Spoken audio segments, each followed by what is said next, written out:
The tattooers that I know are the type of hardline tattooers that would say, if you don't live and breathe and eat this stuff, then you're not supposed to be in it. And I kind of go against all guidelines of that. Tattooing is not a necessity, so I don't have to have it, just like the world doesn't have to have it. We like it, just like you like your shirt you're wearing, but you don't have to have your shirt on. My name is William Lucas Kirby. I'm a tattoo artist, a commercial fisherman, a father, a brother, and that's about it.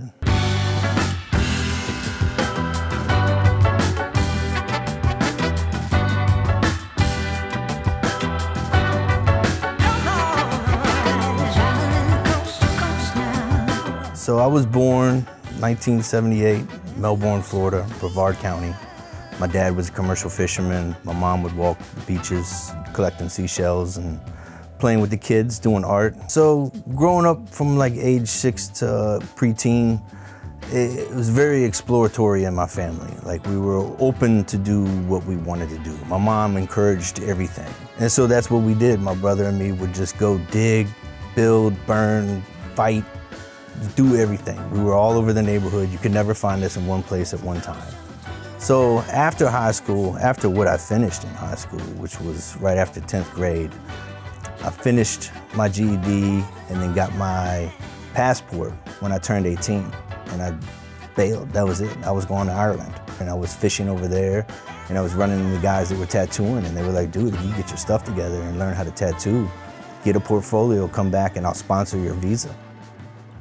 I was making needles for Jesse Smith and for a few other tattoo artists. And he was feeding me whatever I needed to know. And then throughout the process, I was collecting equipment through him. And he was like, you know, are you ready? You ready to jump in the deep end? Let's do this. And then from there, I just kept tattooing and kept going at it.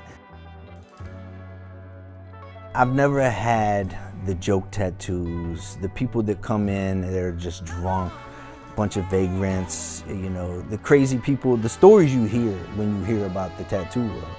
I haven't really ever experienced it, and I've tattooed for 20 years. But then I'll tattoo drug dealers, cops that arrest those drug dealers, and they actually even know each other. I've had a situation where I would just finish tattooing a guy, and in walks the officer that gave him the 20-year case that he had. If you don't know, now you know. Reading Rainbow. This is probably one of my favorite things in the shop. My son gave me this as a gift, and it's my old 88 Fleetwood that I had on 24s.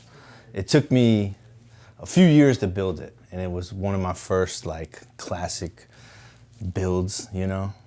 This was my father and his buddies. This was their club. So they would pull up with this on the back of their little, you know, greaser work shirt. And you knew they pulled up, shit was gonna hit the fan. Some tap machines. Oh, yeah. These are always good to see. How much does that machine cost? Honestly, if I told you, you would cry, because the industry would freak out on me. You wanna show us some tattoos? This one was done by Matt Brocca. Matt Brocca has his own shop down across from Pearlie's downtown. He's probably one of the nicer tattoo artists I've ever talked to. He did my mom, he did my grandmother, and he did my grandfather on the inside. That was when he was a paratrooper in World War II. That Deus Vult, that's probably one of my more, I'd say, sentimental tattoos. That one was one of the things that my mother always lived by, and it was, you know, one of those things that you were taught in the church, that everything you do is gonna be through God, you know?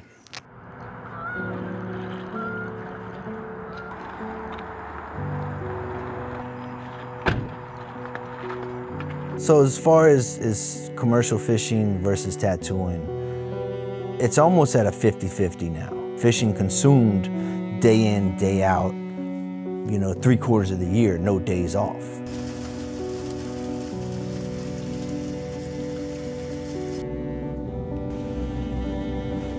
Tattooing, I have my days off. I've done it long enough where I select my customers. Otherwise, when I was fishing, you didn't choose to do that. Fishing chose you, and you stayed in that grind. Like when I go to Alaska for 5 months, there's no whether you want to or not. You just do, and you have to. And I go out there, I run the leads on the net, which anybody who's ever been a seiner knows that's not the prettiest job on the boat, but I'm good at it. Enough to stay alive, you know?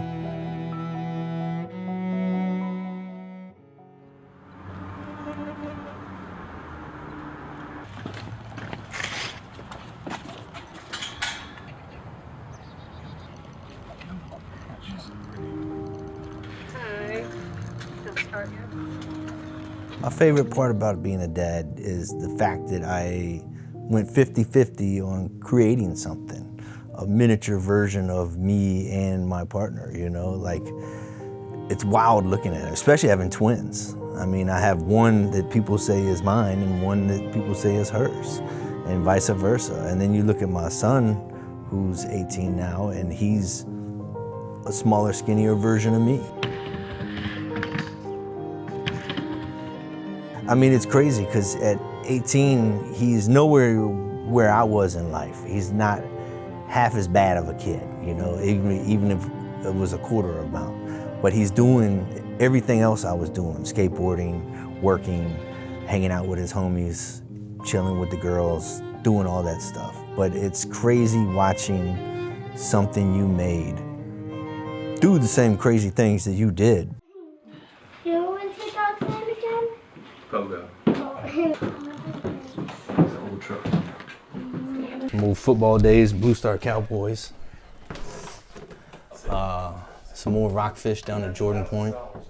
We used to catch, so these are just two of like the prime sized ones, but we would catch right around 200 or 300 of them like that in the net on the average day. I love this one. This is when me and Terry first started hanging out and she had Bruno. Bruno was a dog she adopted that she couldn't stand and then she fell in love with. So she would come scoop me up from work and we'd sneak out and go play at the river. My first Chinook, my first king salmon, that was a good eating. These are a good example of a hard day's work. Catching, this one was right around 90,000 pounds. As far as my purpose in the tattoo industry, it's to keep driving images forward that are good images and show people what they can accomplish if they want to reward themselves with a great product and provide a great service. As far as is the way we run ourselves, it's all in presentation. I try to show everybody I am clean, I am efficient, I'm open to suggestions. So come in here the same way. Come in here ready to be efficient for our world. So as far as a future and what I'm trying to do, I would like to build this either into a larger brand, and eventually spawn off of that with other ideas, or pass it along, sell it to someone else. But that's the beauty of this industry, is I can take it wherever I want, just like fishing. That's kind of why I liked fishing so much, was because no matter where I go in this world, there will be fish.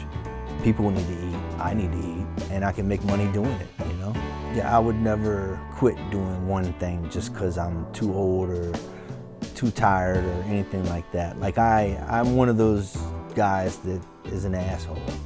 Like, we could be 73 sitting around with a bottle of whiskey, and I go, I still got a needle. Give me your ankle. You're gonna get a tap, buddy.